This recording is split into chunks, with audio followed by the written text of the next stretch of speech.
Salut, aujourd'hui on reçoit Eigenlayer avec Matt et puis je suis accompagné de Patate Douce qui est très très fort en AVS donc qui est parfait pour le rôle. How are you Matt? Comment tu vas, Matt? Excellent. How are you? Eh bien, je vais très bien, merci. Very good, thanks. We're Oui, very nous sommes excited. ravis. Peux-tu d'abord Can te you first présenter, Matt? introduce Que yourself, fais-tu chez Matt? What you're Eigenlayer? doing Sur to quoi Eigen travailles-tu? Labs? Et What qu'est-ce are qui you t'a working poussé on à and what brings travailler you chez Eigenlayer? to work on Eigen? For sure. Yeah, we would be happy Oui, to. bien sûr. Yeah, Je I'm suis Matt. Matt, je I suis am DevRel chez DevRel, EigenDA, EigenDA DevRel DevRel at chez Eigen Labs. EigenLabs. I Nous create créons EigenLayer EigenLayer et and EigenDA. EigenDA. Et je travaille And yeah, actuellement I'm beaucoup working avec with les right now a roll-ups, lot of les the Layer 2, rollups qui se L2s that construisent are sur building on top EigenDA, of ainsi que EigenDA, d'autres as cas well as d'usage de other use DA en somme. cases of Et DA ce qui m'a essentially. attiré vers And what brought EigenLayer, me to je EigenLayer suppose que is j'avais I'd heard of entendu parler restaking du restaking and like pas mal DevCon, à like DevCon, Bogota, à Bogota. and it was just a weird C'était un abstract concept concept at the time. And abstrait, then étrange à a couple l'époque. years later, Puis, quelques années tried plus to tard, j'ai understand how essayé de all these comprendre AVSs tous are ces coming AVS, together comment and ils se what that actually réunissent et means ce that que they're cela building an AVS. signifie vraiment And quand ils the further construisent I un went down the AVS. rabbit hole, Et plus je plongeais dans really cet arrière, like plus ça excited me of m'enthousiasmait de what you voir can qu'on actually pouvait build on them réellement construire and the dessus, variety leur and the variété et scope of leur them. portée. So Donc une combination combinaison of des the gens people travaillant working sur on EigenLayer et de Eigenlayer and the problem l'espace space problématique really attracted me. And m'a yeah, vraiment and attiré. Et been je working here travaille for ici depuis un the last certain bit temps. now. Okay, D'accord, okay, parfait. perfect. Je pense qu'il y a I think beaucoup there de is a lot of malentendus autour de Eigenlayer misunderstanding around et de son Eigenlayer rôle. role, what Pourrais-tu is expliquer, juste doing, pour you know? Can initier you explain a à bit un in high level, néophyte just le for fonctionnement someone to d'Eigenlayer? be introduced in Eigenlayer work? Sure. Yeah, Bien Eigenlayer sûr, is EigenLayer, c'est un marché pour verifiable créer des services, services vérifiables. AVS Euh, back.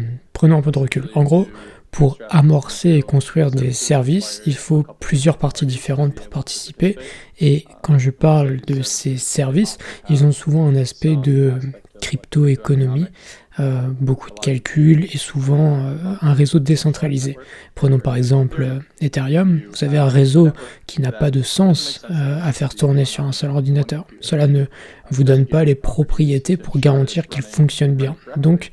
plusieurs choses se passent. So there's a couple things that Il y are a going on. cette There's idée this idea d'un of the système stake de proof of system stake où vous avez where des you have incitations à participer et à incentive garantir to qu'Ethereum run, lui-même participate, fonctionne and correctement. ensure that Euh, et Ethereum aussi, itself is running vous avez correctly. besoin de beaucoup de And gens, de as well as you need a lot nombreux of people, a lot of ordinateurs dans le computers monde around the world to pour faire essentially run tourner tout this cela, so that, afin que if one si un server goes ordinateur down, tombe, the le network réseau ne goes s'arrête down. pas. And that's Je the pense que beauty c'est la of beauté de ces these services. being Quand on parle de décentralisation, c'est de la résilience et de la vérifiabilité. verifiability, aka Autrement what dit, happens ce qui s'est passé, actually happen. ce qui s'est vraiment And passé, looping it to et en Eigenlayer, reliant Eigenlayer brings cela à together Eigenlayer, c'est que Eigenlayer réunit du restakers, stake avec les so that restakers. means that Donc the core l'idée est concept que of le concept Eigenlayer central is that d'Eigenlayer you est que are vous securing sécurisez Ethereum dans le stake modèle model. Proof of What Stake. if you can now Et secure si vous additional pouviez networks sécuriser en plus and de ça services? d'autres A réseaux less et d'autres abstract services, example un is that exemple moins if abstrait you're building an est que si vous application construisez une on application sur top of Ethereum avec des smart smart contracts par contracts, exemple, as an example, can only do so euh, much. You les need smart contracts tout also seuls ne additional peuvent pas faire services. As tant a de basic choses. Vous example, avez besoin de services you can't supplémentaires get comme, access to outside un information. exemple simple, vous ne pouvez pas And accéder what à I mean des by that informations is externes. I had Ce que no je veux dire, idea c'est que je what the n'ai weather aucune is idée on du temps chain qu'il for fait smart on-chain contracts, via un let smart alone what contract, prices encore would happen moins on other des prix chains, sur d'autres chaînes, qu'il whether these s'agisse are de layer 2 L2s ou d'autres or layer whether 1. L1s. Vous n'avez You have aucune no visibility visibilité hors outside de the cette toolbox Ethereum. petite boîte où vous So êtes. Donc, you vous avez require besoin things like de oracles, choses comme you need des bridges, oracles, peut-être des bridges, like des coprocessors, coprocesseurs comme as exemple, examples peut-être à in the moyen medium terme, term, ainsi as well qu'une as a grande wide variety variété of other d'autres services, services pour essentially building construire des full stack applications full stack applications qui so they can obtiennent les do garanties que nous what aimons, about je suppose, this dans ces applications décentralisées, des aspects crypto comme applications, right? permissionless. So Donc the idea l'idée is est that que you vous can pouvez not non only seulement just secure sécuriser Ethereum, mais ce Ethereum, serait but aussi it'd be plus also efficace en capital efficient. capital et plus You can facile à have amorcer additional des services services supplémentaires that qui permettent des enable applications full full stack en stack gros full sur stack toute la essentially ligne. applications Et ce across the que board. And Eigenlayer what fait, c'est de Eigenlayer does permettre is cela. enables Il that. vous autorise à Allows you staker to et à, now et à allouer ce stake um, avec stake des the services additional services supplémentaires that require qui capital. nécessitent du So capital. you have Donc, vous avez des risk-takers, comme une sorte de party, quelqu'un qui choisit d'opter et de mettre du stake dans le système, et vous avez des opérateurs, ce sont ceux qui ont réellement des ordinateurs et qui sont formés et qui peuvent les faire tourner. N'importe qui peut rejoindre d'ailleurs, mais si vous avez assez de puissance et que vous voulez lancer un AVS comme EigenDA, vous pouvez le démarrer et le faire. Et l'autre pièce, ce sont les développeurs d'AVS, donc les gens qui construisent réellement des AVS. Donc ce sont des diverses équipes, y compris nous-mêmes, dans le cas d'EigenDA. EigenDA est construit comme un AVS, EigenDA est une solution de disponibilité des données pour Ethereum, les Layer 2 et autres cas d'usage. Et le principe alors est que cette autre pièce est censée permettre des applications et expériences qui n'auraient pas pu exister, car maintenant vous pouvez, en tout cas j'espère personnellement, avoir des modèles plus durables, des modèles d'entreprise beaucoup plus durables comme cela. Donc vous avez l'idée d'une meilleure efficacité du capital, vous pouvez amorcer le lancer plus vite dès le départ, et peut-être pour le relier à des choses que nous connaissons comme dans le monde AWS, je ne peux pas avoir à écrire le code pour faire tourner un serveur moi-même et créer mon nouveau, mon nouveau stockage de données à partir de zéro. Les gens qui sont spécialisés et ont créé des services spécialisés pour vous permettre en gros de travailler au-dessus de ces abstractions, c'est ce qu'on veut faire. Donc nous fournissons des SDK, une infrastructure de base, pour coordonner en gros entre ces parties, comme de l'allocation de stake aux opérateurs, l'envoi des différentes tâches nécessaires pour faire tourner votre service. Et je vois cela très semblable à comme permettre d'avoir des modèles comme des software as a service, mais maintenant sur Ethereum. Donc oui, c'est une version longue que je vous ai donnée là. J'ai donné beaucoup d'informations et je suis heureux d'approfondir n'importe quelle partie à partir de cela. Je pense que j'ai beaucoup de questions en fait. Il y a beaucoup d'avantages à être un AVS sur EigenLayer. Vous avez moins de tokens à lancer, il y a plein d'avantages, mais quel est le vrai premium? Ouais, je crois que ce vers quoi nous tendons généralement, c'est que les équipes soient plus pragmatiques et espérons-le, des modèles économiques plus durables. Je pense que l'efficacité du capital, le temps de mise sur le marché qu'un AVS permet, ainsi que ne pas avoir à réécrire beaucoup de parties très difficiles de ces systèmes, comme vous pourriez créer une blockchain comme un AVS. Il y a des gens qui font ça aujourd'hui. Et en ce qui concerne le premium, je pense qu'il y aura toujours des incitations pour différentes personnes à construire différentes applications. Je pense qu'il y a un très grand marché existant que nous reconnaissons, comme un Oracle n'est pas un nouveau concept. Je pense qu'il y a aussi plein d'autres services qui pourront être servis uniquement sur EigenLayer et qui ne pourraient pas exister ailleurs. Et peut-être ne nécessitent même pas vraiment les complexités d'une blockchain. Je peux vous donner un exemple. Récemment, il y a ce projet appelé Gascolor qui a démarré lors d'un hackathon. Et l'idée est que on-chain, tout peut être très coûteux quand vous faites certains types d'opérations. Y a-t-il un moyen de peut-être réduire le coût, comme dans cet exemple? Par exemple, vous voulez voter pour une DAO. Si vous avez 1 million de personnes dans une DAO, comment vérifier leur poids, en gros, combien de pouvoir de vote j'ai dans la DAO, et ensuite aller enregistrer les votes. Ce qu'ils peuvent faire uniquement avec l'architecture AVS, c'est que vous avez des smart contracts sur Ethereum, et le code peut être exécuté off-chain. Ce qu'ils font, c'est qu'ils peuvent simuler l'état d'Ethereum pour obtenir toutes ces valeurs d'état off-chain. Donc, au lieu de devoir le faire là où ça coûterait trop cher on-chain, ils mettent juste à jour les emplacements de stockage individuels nécessaires. Donc ça minimise le gaz que vous utiliseriez. Et à cette grande échelle, ils voyaient comme 99% d'efficacité de gaz au lieu de devoir le faire on-chain. Donc, ce que je soulève là, c'est, à votre avis, est-ce que je vois la le premium dans son ensemble, comme il y aura probablement encore des équipes qui lancent des Layer 1, je pense qu'il y a aussi une vaste gamme de projets et de problèmes qui, même si vous lancez un Layer 1, doivent être servis. Et EigenLayer est un marché pour n'importe qui pour construire cela, et ils peuvent s'en servir. Donc ça se transforme en clients supplémentaires. Peut-être aussi qu'ils auront probablement besoin d'un bridge, probablement d'un oracle. Donc je pense que c'est peut-être une excellente façon dont je vois ça, c'est qu'il y a plus d'une manière dont vous pourriez interagir avec EigenLayer. Okay, great. Nice. And currently, what's the business model of EigenLayer? Yeah.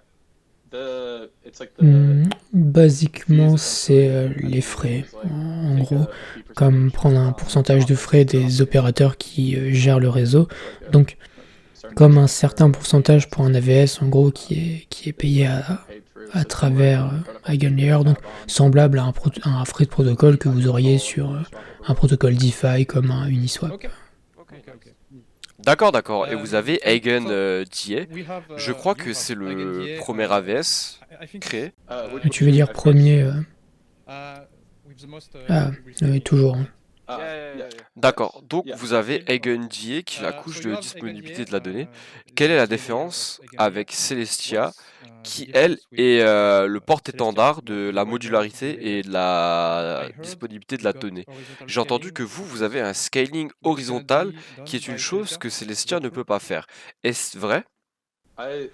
Je peux parler d'EigenDA, je ne devrais pas parler de leur architecture à ce sujet, mais oui, en fait, EigenDA est à scaling horizontal. Ce que cela signifie, c'est que chaque nœud supplémentaire qui fait tourner EigenDA ajoute à la capacité totale du système.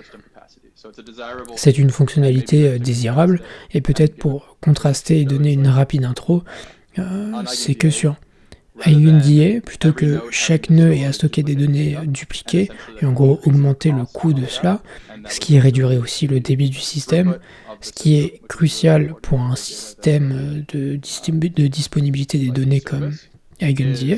Au lieu de cela, vous faites un encodage par effacement de la cryptographie, vous créez des preuves en gros et vous fragmentez les données à travers tous les opérateurs du réseau. Donc, il ne stocke qu'une petite partie des données. Et avec l'encodage par ratio, nous pouvons alors les reconstruire ensuite. Donc, l'optimisation que nous recherchons est pour les layers d'Ethereum. Comment optimiser la disponibilité des données au-delà de ce qui est disponible. Et c'est l'architecture que nous avons créée. C'est cette DA à scaling horizontal, à haut débit, construite comme AVS. Ok. D'accord, en fait, j'ai encore beaucoup de questions sur la comparaison entre EigenDA et Celestia. Énormément de gens parlent de Celestia. Celestia, le projet est au centre de l'attention, mais j'ai aussi entendu énormément d'interviews avec Celestia et parfois ils disent qu'ils ont un premium sur EigenDA car ils disent que vous agissez comme un multisig parce que vous avez plus de bandes passantes, que vous êtes bien plus rapide qu'eux, donc ils disent être ce qu'ils disent être leur valeur. Qu'en pensez-vous? Est-ce vrai? Non, je pense pas que ce soit vrai. Donc, je suppose qu'il faut l'appliquer à quel est le problème que vous voulez résoudre. Donc, EigenDA est optimisé pour les layers 2 d'Ethereum et les garanties que vous obtenez en tant que couche de DA. Donc, en gros, je suppose que les garanties que vous obtenez pour une couche de DA quand vous travaillez hors des limites d'Ethereum, en termes de sécurité, vous ne pouvez pas poster directement sur Ethereum. C'est la couche la plus sécurisée sur laquelle vous posteriez. Les raisons pour lesquelles les équipes choisissent de ne pas le faire, c'est que la quantité de données et le coût de cela dépassent ce qu'elles voudraient. Donc, peut-être que vous ne pouvez pas poster des cas d'usage à haut débit, par exemple, comme un méga ETH dans le monde qui crée trop de données pour exister sur Ethereum, où ça fonctionne à peu près en kilooctets par seconde. Donc, ça pousse juste un peu le décor. Et tout ce qui est externe à cela, vous avez très peu de moyens de réellement faire parvenir ces informations sur Ethereum. Et pour tout ceci, c'est une sorte de mécanisme de pont et vous finissez par obtenir une signature, en gros. Et que fait cette signature ou ces métadonnées que vous pouvez envoyer à Ethereum?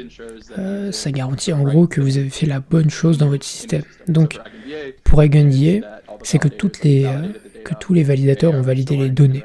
Ils les stockent et sont prêts à les servir, en gros. Et vous obtenez un certificat de DA qui peut être validé par n'importe quel rollup, comme quand vous allez obtenir ce certificat qu'ils pourront récupérer quand ils auront besoin des données. Et c'est aussi le cas pour Celestia, c'est que pour un Layer 2 Ethereum, les garanties que vous obtenez sont qu'avec une signature en gros qui est bridgée depuis le Layer 1 de Celestia vers Ethereum, qui vous dit que nous avons fait notre consensus Terdamin correctement, donc nous avons exécuté notre consensus et nous avons les données. Vous pouvez vérifier la signature.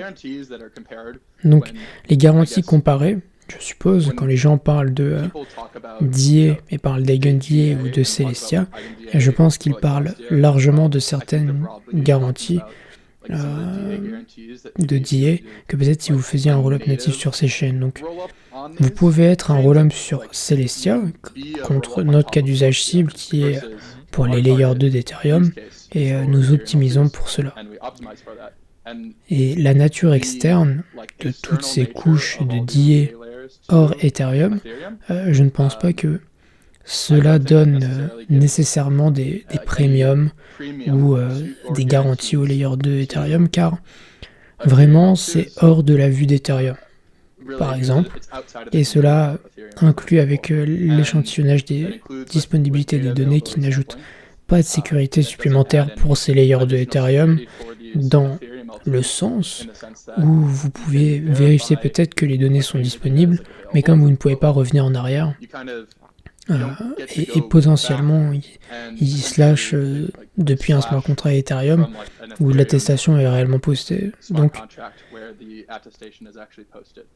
Donc vous avez des systèmes isolés, vous espérez qu'ils fonctionnent bien, c'est votre promesse qu'ils fonctionnent bien, et vous les postez sur Ethereum. Et je pense qu'ils ont une technologie incroyable. Côté premium, je pense qu'il y a différentes choses que les gens optimisent et au final ce sont tous des services externes à Ethereum, donc c'est parfois mélangé. Quant à comment les gens discutent de ce que sont ces garanties, Oui, je trouve ça très intéressant, car sur chaque tableau de bord que j'ai trouvé, il n'y a que les blobs de Celestia. Parfois, il y a NIR dedans, mais je n'ai pas encore trouvé EigenDA, car Megaïs est toujours en testnet. Alors, quand pensez-vous que nous pourrons avoir des dashboards comparatifs avec EigenDA inclus dedans? bien sûr, je veux dire, du côté de la bande passante, aujourd'hui, nous pourrons vérifier ça. EigenDA, genre, domine sur ce front à 15 mégaoctets par seconde de débit. Nous prévoyons de passer à 30 mégaoctets très bientôt et à 100 mégaoctets d'ici la fin de l'année, c'est l'objectif. Donc sur la capacité du système, nous avons fait des démonstrations aussi. Vous pouvez aller voir EigenDA.whatthefuck. Nous avons posté tous les blogs de toutes les chaînes en gros pendant des semaines et ça faisait environ 8 mégaoctets par seconde. Et en ce qui concerne la visibilité dans le réseau, c'est quelque chose sur quoi nous travaillons. Quant à nous, nous avons un Blob Explorer qui existe, c'est l'équivalent d'un explorateur de blocs. Et je dirais que oui, avec certaines équipes à venir ou actuelles, je suppose peut-être d'ici que ce soit en direct, Mental est déjà live par exemple sur EigenDA, Aevo aussi. Dans les prochaines semaines, nous aurons quelques autres lancements, y compris Celo. Donc je suis très excité à l'idée d'avoir ces chaînes-là. Donc vous pouvez passer d'un layer 1 à layer 2, ce qui est une entreprise massive. Donc je pense, pour répondre à la question, vous verrez autour de vous qui poste ces données et qui sont ces équipes, et ça de plus en plus. Et je me demande, car il y a eu un peu de FUD récemment, c'était hier ou aujourd'hui, à propos du slashing, vous savez, Quelqu'un de L2Bit a dit que toutes les données sur EigenDA ne sont pas slashables, donc ce n'est pas très sécurisé. Où en est le mécanisme de slashing sur EigenLayer et quand sera-t-il disponible? Le slashing sur EigenLayer au global, en supposant que l'audit Cantina qui est en cours actuellement se passe bien, c'est prévu pour avril. Quant au slashing sur EigenLayer et sur EigenDA, nous le saurons bientôt. Donc la condition de slashing, en gros, pour une couche d'IA, c'est comme la rétention de données. Vous essayez de fournir un désincitatif si vous voulez que les données soient disponibles. L'opposé, c'est de ne pas les rendre disponibles. Comment essayez-vous de décourager cela et que se passe-t-il si quelqu'un le fait? Et en gros, disons que nous utiliserons le token Eigen pour cela, car la rétention de données n'est pas objectivement prouvable. Donc, contre le fait que j'ai signé la même chose 2 fois, je peux prouver ça on-chain, je peux très facilement le faire, mais avec les données où il y a beaucoup de facteurs différents à vérifier, si quelqu'un ne stocke pas les données ou ne les sert pas de manière malveillante. Et vous avez besoin d'un moyen pour vérifier cela. Donc, nous publierons notre protocole DAS ainsi que le token Eigen pour le forking et ce sera notre sorte de condition de slashing dans le cas d'une attaque de rétention de données. Si cela devait arriver, vous pourrez le faire. Donc, je suppose que pour répondre à ce que vous souleviez peut-être là-dessus, voyons. Donc, premier point, peut-être en ce qui concerne le slashing et ce qui est slashable, je pense que c'est ça. Disons que c'est comme la définition de L2Bit en termes de sécurité économique qui se réfère au stake slashable, et parce que la rétention de données n'est pas une faute objectivement prouvable comme défaut, vous ne pouvez pas la slasher. Donc nous avons un quorum Ethereum, donc nous avons plus de 4,3 millions d'Ether stakés sur EigenDA aujourd'hui, et ensuite vous avez le quorum Eigen, et en gros la manière dont tous ces systèmes fonctionnent, c'est qu'ils sont envoyés aux deux, et dans chacun de ceux-ci, ils doivent l'avoir staké. C'est comme un ensemble d'opérateurs qui stockent cela.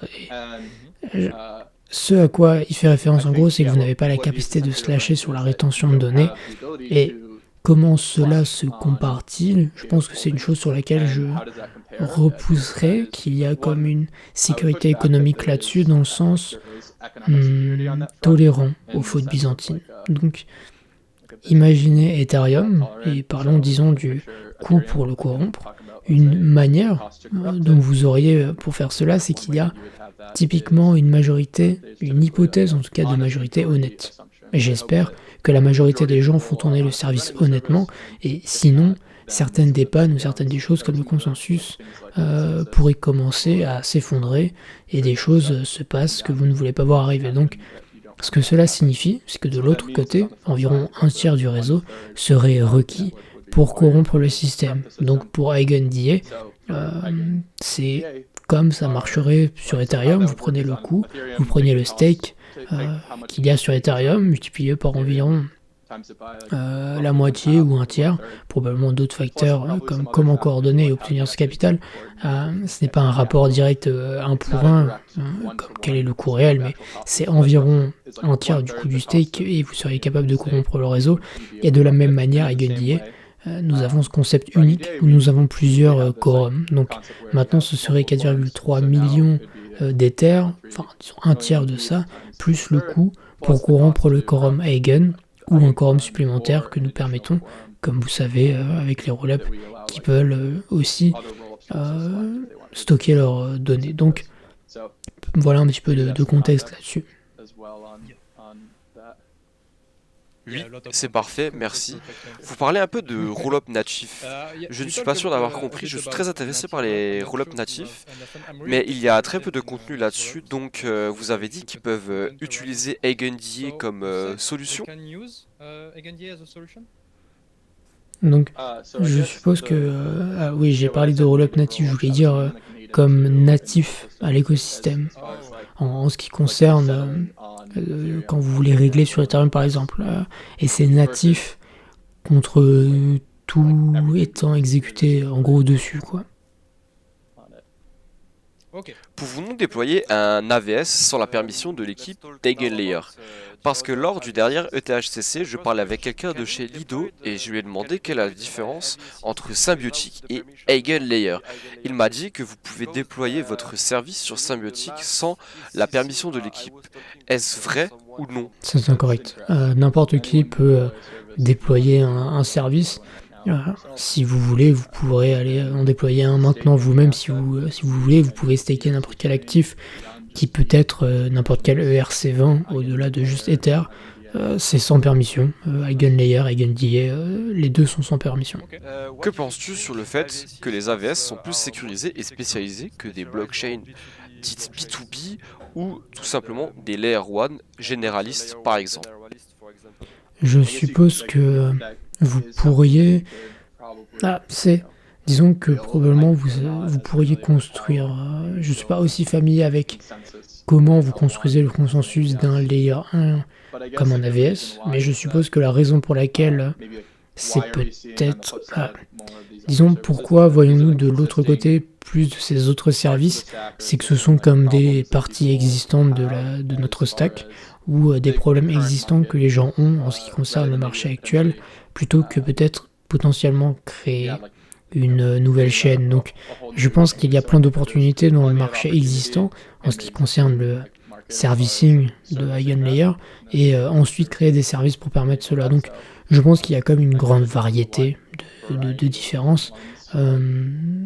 Comme vous avez par exemple des choses comme CAP, qui est un stablecoin à rendement, et ils utilisent en gros EigenLayer comme avec le staking sur EigenLayer comme moyen d'inciter les gens à gagner du rendement pour les détenteurs du stablecoin, quelque chose comme Predicate, où ils font des vérifications de politique en gros avant les transactions. Donc comme vous pouvez peut-être avoir un meilleur ensemble sélectionné d'utilisateurs pour certains services, ou comme qui peut utiliser un service et créer tout simplement des expériences personnalisées pour des différents types d'utilisateurs. Il généralise en gros ces vérifications pré-transaction comme prêt à l'emploi. Donc je pense qu'il y a beaucoup d'espace de conception qui reste à traiter, donc j'accueillerai quelqu'un s'il veut construire un layer 1, s'il veut essayer. Je n'ai aucune idée de ce que ça donnerait en pratique, pour être honnête, mais je dirais que nous voyons beaucoup plus de Layer 2 se lancer que de Layer 1, et ça accélère définitivement rapidement les stacks de rollup généralistes. J'aimerais savoir, nous aimons vraiment beaucoup le protocole EigenLayer, car vraiment on le trouve partout. À chaque fois qu'on lit un white paper, il y a EigenLayer dedans.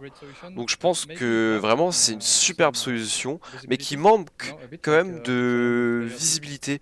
C'est un peu comme si je serais un Layer 2, mais que je resterais trop en arrière-plan. Pensez-vous que cela peut créer un problème à long terme? C'est une excellente question. Je pense que c'est vraiment un problème difficile, car il y a une grande variété de projets qui sont construits. Comme vous avez cette couche de base en gros d'EigenLayer lui-même, et ensuite vous avez maintenant tous ces écosystèmes qui émergent et qui ne courent pas à l'abandon. Mais comme ceci se connecte-t-il à EigenLayer, je pense que c'est génial, car c'est une infrastructure qui devrait aider à alimenter ces services et devrait être un peu en coulisses, rendant ces choses possibles.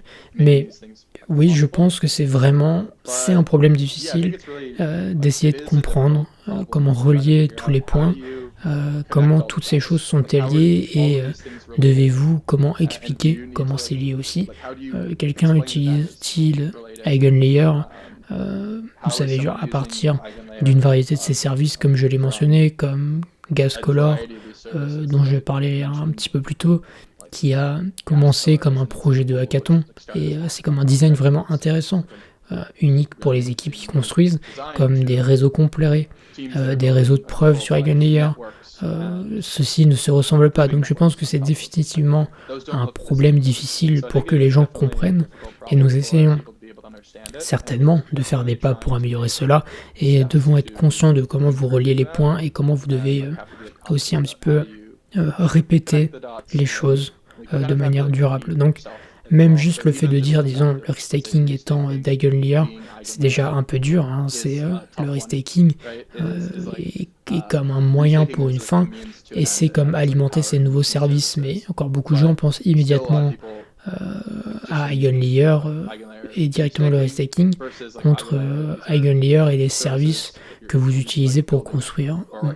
J'espère que ça se transforme en juste, ce sont des applications sous le capot d'Eigenlayer qui utilisent des services qui sont alimentés par des AVS. Donc, une chose que nous avons essayé d'améliorer, c'est l'économie d'Eigenlayer. Je pense que le site économie Eigenlayer XYZ montre un petit peu ce qui se passe dans l'espace avec ces métriques, une sorte de tableau de bord. Donc nous devons être conscients de ça et j'espère pouvoir rester cohérent, et faire un meilleur travail, et j'espère pouvoir donner plus d'explications succinctes sur ce qu'est Eigenlayer ou sur ses concepts. Mais je pense que oui, des choses comme celle-ci sont vraiment utiles et c'est un problème complexe, assurément. De la même manière, c'est pourquoi récemment Eigenlayer a lancé Alpha Eigener pour inciter plus de gens ou de KOL à créer du contenu autour d'Eigenlayer. Je pense que c'est vraiment une très bonne manière pour résoudre ce problème. Absolument, oui.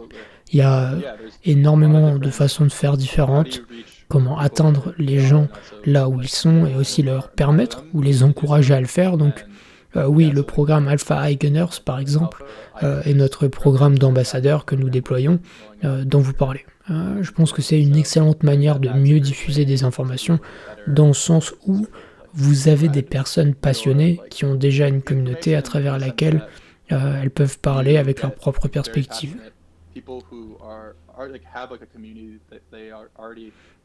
Il n'y aura pas une seule façon de comprendre un concept, donc je pense que donner du pouvoir aux gens et offrir des lignes directes de contact avec l'équipe est une excellente manière de faire cela. Je suis enthousiaste à l'idée que cela puisse continuer à se déployer.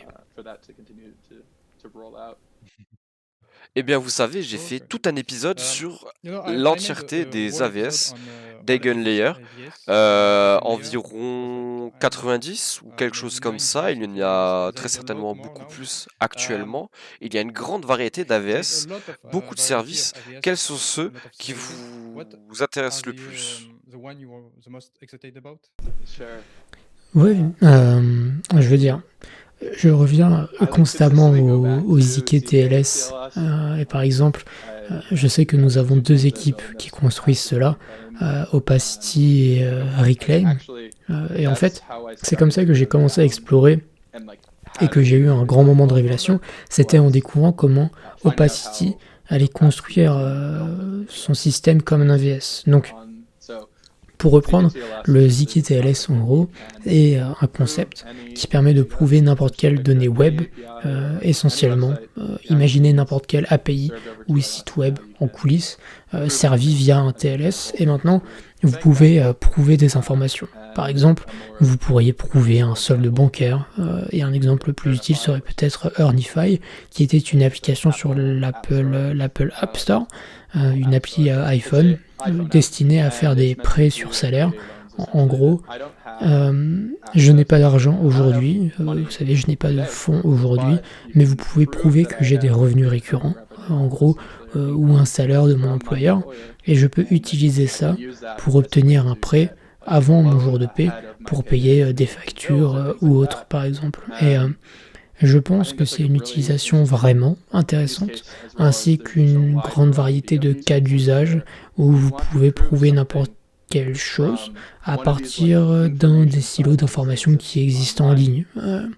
J'espère toujours que quelqu'un construira quelque chose pour, par exemple, des preuves pour les appartements. Vous savez, quand vous passez par ce processus d'appartement qui est tellement bancal, ayant moi-même vécu ça il y a peu, je dois fournir tout mon historique financier, peut-être quelqu'un qui me connaît, et vous savez d'autres choses comme n'importe quel type d'information, disons, sur l'emploi. Bref, toutes ces choses. Et c'est comme si j'envoyais juste un PDF, disons que j'espère vraiment que vous n'imprimerez pas toutes ces infos n'importe où en coulisses, alors que quelqu'un veut juste vérifier et s'assurer que je peux payer le loyer et que je serai fiable pour ça, et que j'ai un historique à cet égard aussi. Et je pense que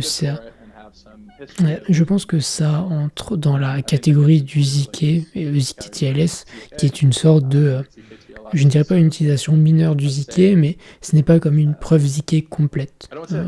Quand on parle de preuve ZK ou de ZK VM, de manière générale, ça permet juste potentiellement de divulguer des informations de manière sélective, où je peux prouver que j'ai $100 sur mon compte bancaire, mais je ne prouve pas combien j'ai au total. J'ai plus de X dollars, donc pour moi, je pense que c'est un espace de conception vraiment intéressant, et on voit beaucoup d'applications qui sont construites où vous ne savez pas qu'elles utilisent le ZK, et je trouve vraiment ça très cool. Et c'est comme ça que tout ça fonctionnera, si ça crée de meilleures ou de nouvelles expériences, et je suis très enthousiaste à ce sujet. Et pour moi, c'était un moment clé quand je parlais avec Hirsch sur Farcaster. C'est comme si j'avais plongé dans le terrier du lapin et dans Eigenlayer, et ce qu'un AVS pouvait vraiment être. Et en revenant sur le ZK TLS, peut-être à cette époque l'an dernier, c'était comme pourriez-vous construire ça comme un AVS, comment devriez-vous le construire comme un AVS, et il m'a envoyé son HackMD qui documente sa conception pour ça, et je me souviens, genre dans mon lit, il m'a dit oh, waouh, c'est réel, genre vraiment réel. Donc ouais, je pense que c'est un espace de conception vraiment excitant. Je crois qu'il y a déjà un projet qui utilise cette technologie 3Jane, je crois. Si quelqu'un ne paye pas sa dette, toutes les informations peuvent être récupérées pour le retracer, non? Je ne sais pas quelle information, je connais moins bien leur implémentation réelle, pour être honnête, mais peut-être que si vous aviez quelque chose où, disons aux États-Unis, nous utilisons Venmo pour des paiements entre pairs, hypothétiquement, vous pourriez vérifier et prouver si une transaction a lieu de maths à vous avec un certain montant, et ensuite, si ça n'a pas lieu dans ce délai prédéfini, disons, j'attends que la dette soit remboursée dans 1 mois, vous pourriez le faire. Effectivement, c'est quelque chose que le ZK TLS permet de faire, comme prouver si cette transaction a eu lieu ou non, et s'assurer que, avec un peu de chance, quelqu'un soit payé. Mais je ne connais pas l'implémentation exacte sur 3Jane, il faudrait que je teste. D'accord, parfait, super. Et récemment, j'ai lu un article appelé Verifiable Agent Framework. Pouvez-vous expliquer rapidement ce qu'est le Verifiable Agent Framework et pourquoi Eigenlayer s'investit autant sur l'IA? Bien sûr. Sur le Verifiable Agent Framework, il n'y avait pas vraiment de concept d'agent vérifiable dans l'ensemble.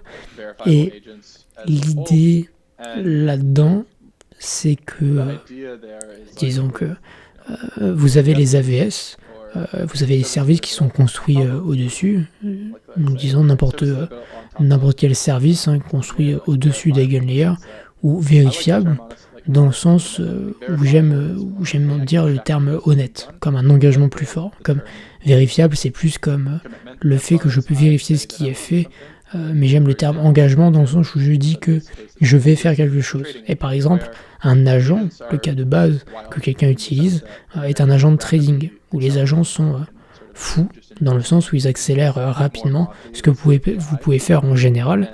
Peut-être que c'est plus largement, disons, l'IA. Et le cas d'usage traditionnel ou précoce dont beaucoup parlent est celui des agents de trading, où ils peuvent avoir toutes les informations du marché à travers un tas de chaînes différentes, et j'aimerais essentiellement qu'ils tradent pour moi. Je leur donne de l'argent et je dis s'il vous plaît, faites-moi gagner de l'argent avec ça, et j'espère que vous le ferez. Mais il y a probablement, disons que vous pouvez les laisser agir librement, et maintenant ils vont commencer à prendre des décisions et à effectuer des transactions pour vous. Donc l'intention est que vous savez, j'aimerais que vous me fassiez gagner plus d'argent, mais j'ai probablement aussi d'autres choses en tête, ou peut-être qu'il y a d'autres choses quand l'argent est en jeu, je suppose que vous voulez vous assurer qu'il soit géré correctement, qu'il y a des étapes qui soient respectées, que vous aimeriez faire avec l'argent. Peut-être que vous avez des choses à programmer, etc. Vous avez un appétit certain pour le risque. Et comment vous assurez-vous qu'il effectue des transactions qui respectent certaines limites? C'est comme s'il était juste lâché dans la nature. Et l'idée intéressante avec l'économie crypto en général, ou ces services qui sont construits comme des AVS et ce Verifiable Agent Framework, c'est qu'ils proposent même un cadre pour considérer et comprendre ce que seraient des agents vérifiables. Et le premier niveau proposé est que ceux-ci, quand ils font ça, j'ai mentionné, regardez le flux des prix par exemple, c'est une chose essentielle que vous voudriez pour trader qui doit passer par un oracle. Et c'est comme un appel d'outils qu'un agent fera. Il résonnera, et puis c'est comme dire qu'il a besoin de comprendre les prix, et le framework, c'est cette idée, justement, comment on s'assure que vous connaissez vraiment le prix, que j'ai eu le bon prix et le prix a été interprété correctement, il a été exécuté comme je l'attendais, et essentiellement s'assurer que de l'intention à l'exécution réelle, toutes ces choses soient faites correctement. Donc, le premier niveau qui a été proposé est que ceux-ci, quand ils font des appels d'outils, utilisent un AVS, car vous pouvez avoir de fortes garanties crypto-économiques que quand une partie de son exécution est faite, vous pouvez avoir une forte assurance que cette partie est faite vraiment correctement. Comme un appel d'oracle est fait correctement par exemple. Donc je pense que c'est en gros le framework qui introduit même un concept de vérifiabilité avec les agents et peut-être plus largement aussi dans l'IA. Donc votre deuxième question portait aussi sur les agents ou plus largement sur l'IA et pourquoi cela suscite de l'intérêt. Donc je suppose que c'est une ligne de pensée assez similaire dans le sens où l'IA continue d'élargir les possibilités de ce que nous pouvons faire dans l'ensemble et il y a à la fois des services qui sont requis pour pouvoir alimenter ceci. Ces réseaux, peut-être aussi simples que juste des réseaux de calcul.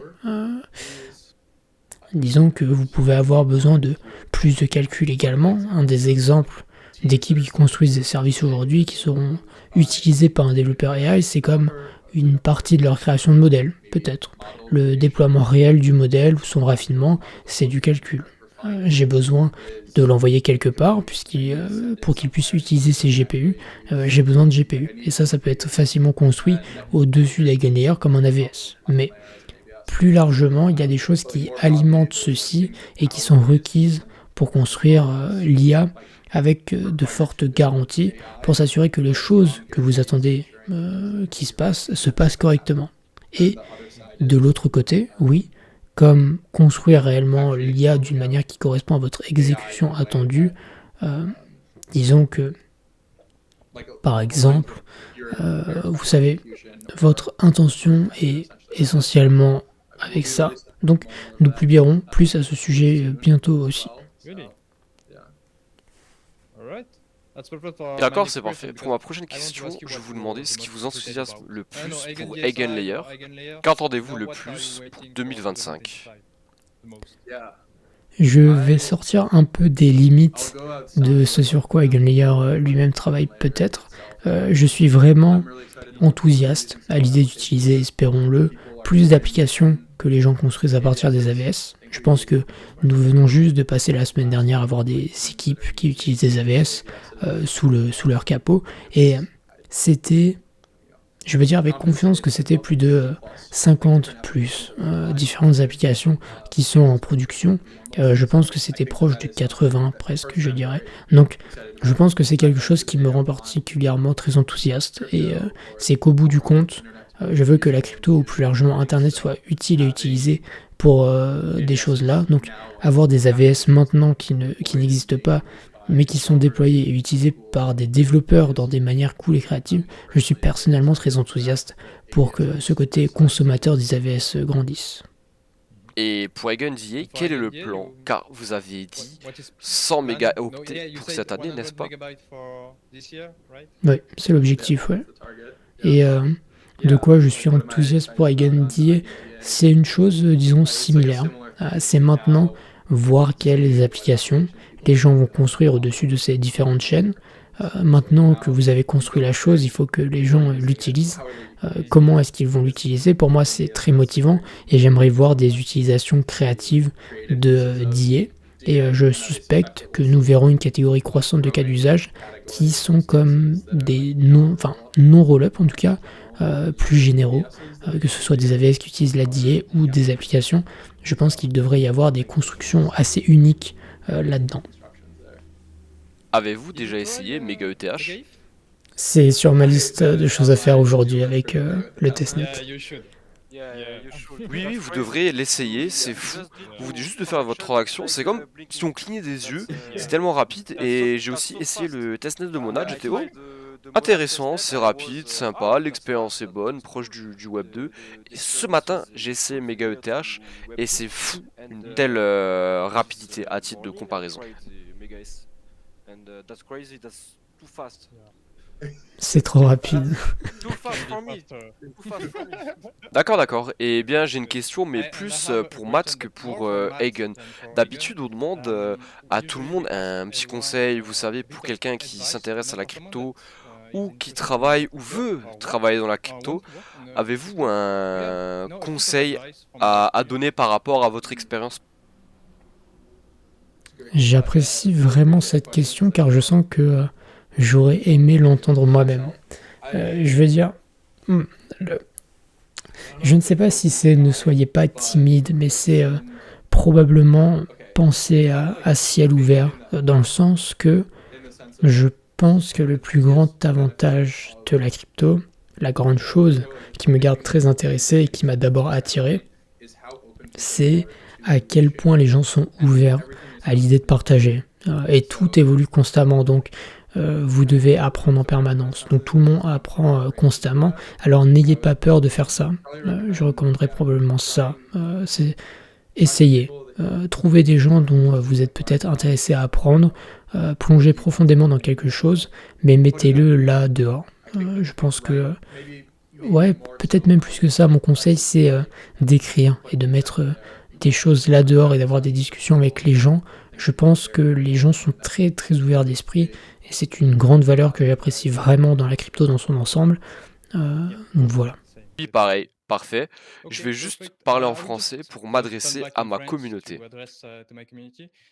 Merci d'avoir regardé l'interview, c'était vraiment top. N'hésitez pas à rejoindre le Discord si jamais vous avez des questions et si jamais vous voulez en apprendre plus, que ce soit sur EigenLayer, EigenDA ou tous les AVS. Je vais laisser la parole à Patate qui s'y connaît mieux que moi, si tu as des sources.